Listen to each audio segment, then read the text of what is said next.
حسبي ربي جل الله ما في قلبي غير الله نور محمد صلى الله لا إله إلا الله حسبي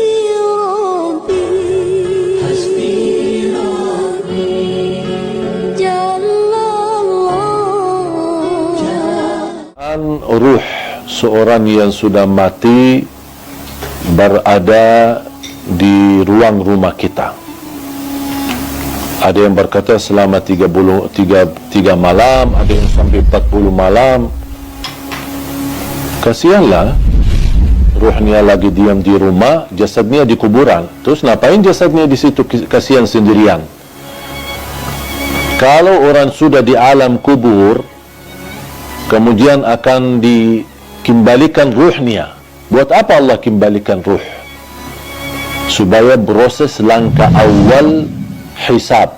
Tapi hisab yang masih istilahnya ringan, menghadap mungkar nakir. Ada beberapa pertanyaan yang perlu kita jawab saat menghadapi mungkar nakir.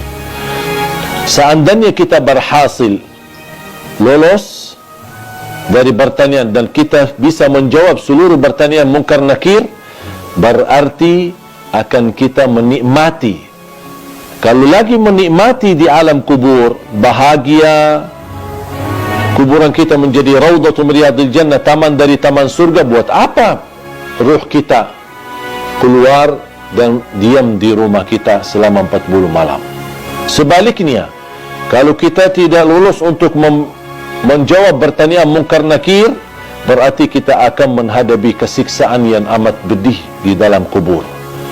Dan tidak mungkin orang itu saat disiksa masih nyawanya bisa jalan-jalan kemana-mana, termasuk mampir ke rumah dan diam di rumah selama 40 malam. Itu semuanya hanya diperkirakan atau berkataan orang, tapi tidak ada dalil pun di dalam Quran atau hadis ruh kita akan diam di rumah kita selama sekian malam. Ruh kita berada di dalam tubuh badan kita saat kita dikuburkan. Allah kembalikan ruh kita akan menghadapi mungkar nakir. Kalau anda lagi menikmati bahagia, berarti akan merasakan kenikmatan tersebut bukan hanya jasad kita, tapi jasmani dan rauhani kita. Kalau ruh kita terpisah dan dia diam di rumah untuk melihat kondisi dan keadaan di rumahnya, bagaimana keluarganya. Terus kalau ada di antara keluarga, ketika ada ruh seorang meninggal, dia masuk ke rumahnya. Terus ternyata istrinya dan nangis setiap malam. Pasti dia sakit hati. Bukan sakit hati, ya sakit ruh. Apalagi kalau istrinya nikah. Kau malah tinggalin aku meninggal malah kamu nikah. Berarti ruhnya lagi sibuk urusan keluarga. Ini semuanya tidak masuk akal. Makanya jemaah sekalian, jangan terlalu percaya hal-hal yang aneh-aneh. Kalau kita bahagia di alam kubur, berarti ruh kita akan disibukkan dengan kebahagiaan. Kalau kita lagi di alam kubur disiksa, na'udzubillah min zalik, berarti ruh kita akan kesibukan dengan azab, na'udzubillah min zalik. Dan kematian kita cuma sekali, tidak akan mati lagi. Kalau sudah meninggal dunia dan kita pisah dari dunia menuju ke akhirat melalui proses di alam barzakh, kuburan kita menghadap mungkar nakir kita, kemudian bisa kuburan kita menjadi taman dari taman surga, bisa jadi lubang dari lubang neraka. Dan yakini kehidupan kita nanti di alam kubur jauh lebih panjang daripada hidup kita di dunia. Ada orang di bawah kuburannya masing-masing itu sudah ratusan tahun, padahal usia mereka ada yang masih muda, bahkan ada yang masih bayi. Habis kita dibangkitkan oleh Allah Subhanahu wa taala, sekian tahun kita di alam kubur, dibangkitkan oleh Allah Subhanahu wa taala, terjadilah hari kiamat dan kita akan menghadap Allah untuk dihisab. Habis proses hisab, fariqun fil jannah wa fariqun fis sa'ir. Satu golongan masuk ke surga dan satu golongan masuk neraka. Dan disitulah makna kehidupan yang abadi. Bisa abadi di neraka, bisa abadi di dalam surga. Kita sebagai orang beriman sudah dijaminkan kita tidak akan dikekalkan bagi orang yang berdosa dan bermaksiat, tidak akan dikekalkan di neraka Jahannam selama dia membawa kalimah la ilaha illallah. Man qala la ilaha illallah khalisan min qalbih harramahu Allah 'ala an-nar. Di riwayat adkhalahu Allahul jannah. Diharamkan, dikekalkan di neraka Jahannam bagi orang-orang yang membawa kalimah la ilaha illallah. Artinya kalau kita orang-orang yang suka mengucapkan kalimat itu tapi tidak mengamalkan isinya, tidak membatuhi aturannya, bisa jadi gara-gara dosa maksiat, kelalaian kita bisa menantarkan kita ke neraka. Tetapi salah satu jaminan tidak akan kekal di neraka Jahannam adalah la ilaha illallah. Dan mohon maaf, siapa yang mau sebelum ke surga mampir ke neraka dulu? Kira-kira siapa yang berkenan?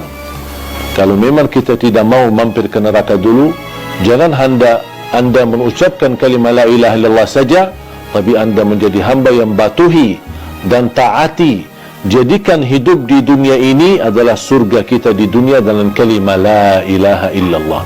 Itulah dengan kalimah la ilaha illallah, dengan kita mempunyai syarat-syaratnya, mengamalkan isinya, membatuhi dan mengikuti aturannya, kita akan diselamatkan oleh Allah SWT dan akan kita bahagia dalam kehidupan kita di dunia yang sementara dan juga akan bahagia selama-lamanya nanti di akhirat.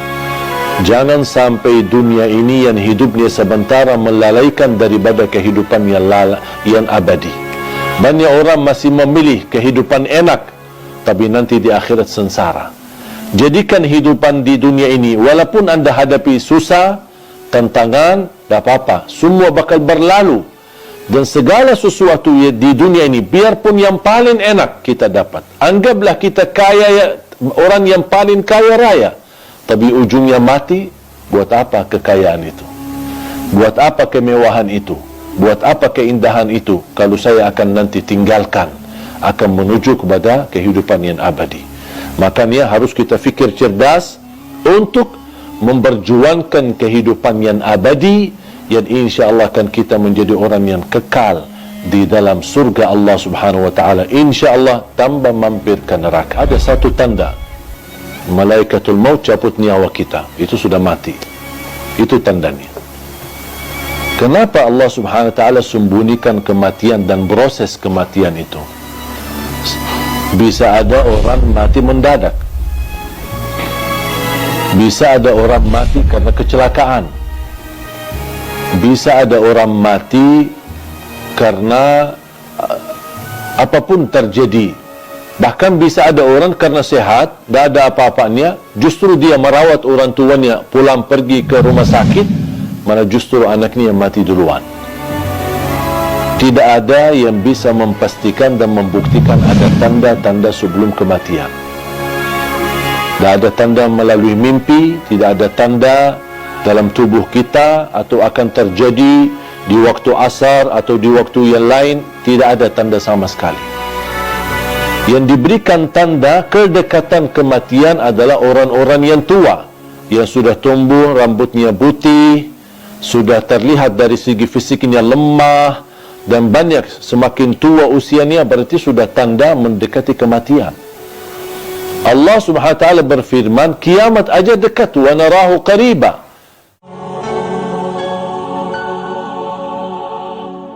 Hasbi